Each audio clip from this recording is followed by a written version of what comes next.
District मुशायरा KPK के एक गांव रशाकई में तमरेज, उसका भाई फारूक, शाहजेब और कुछ दीगर लोग अपने दरवाजे के सामने खड़े होते हैं। पुलिस रेड करती है और फारूक और शाहजेब को अरेस्ट करके ले जाती है। शाहजेब को रास्ते में छोड़ दिया जाता है मगर फारूक को गिरफ्तार करके थाने ले जाया जाता है।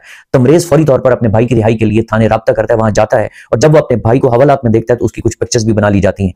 पुलिस के साथ वो पूरी कोशिश करता है कि उसको छोड़ दिया जाए मगर उसकी हर कोशिश नाकाम होती है। तो very next day he goes to the session court and file an application section 491 CrPC और बैलफ मुकर्रर करवा के थाने से पता करवाया जाता है मगर उसका भाई बरामद नहीं हो सकता।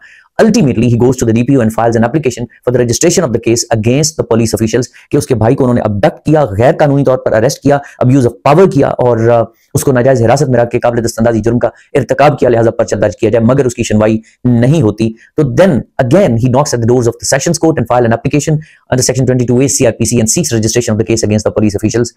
जस्टिस ऑफ पीस के सामने उसकी दरखास्त जाती है तो जस्टिस इंक्वायरी का हुक्म सादिर करता है डीपीओ को। तो फिर उसकी इंक्वायरी का आपको पता ही है कि इस किस्म की इंक्वायरीज में क्या होता है और क्या बनता है। तो फिर तमरेज इस ऑर्डर को असेल कर देता है पेशावर हाई कोर्ट में। अब पेशावर हाई कोर्ट एक लैंडमार्क जजमेंट देती है 2025 पाकिस्तान क्रिमिनल लॉ जनरल 905 तमरेज वर्सेस डीपीओ नौशहरा। इसके अंदर कुछ असूल तय किए जाते हैं ऑनरेबल हाई कोर्ट की तरफ से।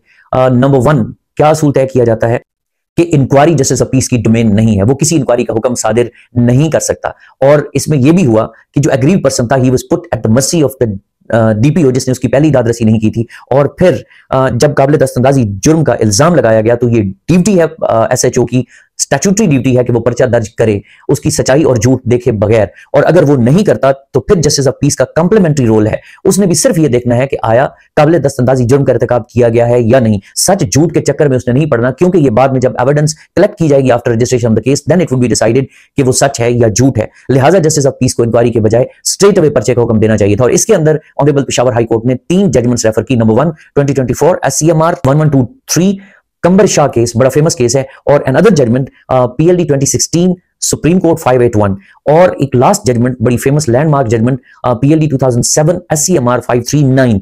और उसका क्रक्स ऑफ द मैटर यही है कि कॉग्निजिबिलिटी ऑफ द ऑफेंसेस देखनी है instead of diving deep into merits of the case. और जो उसे अगला पॉइंट तय किया गया कि इस केस के अंदर there is a clear violation of the article 4 and 10 of the constitution.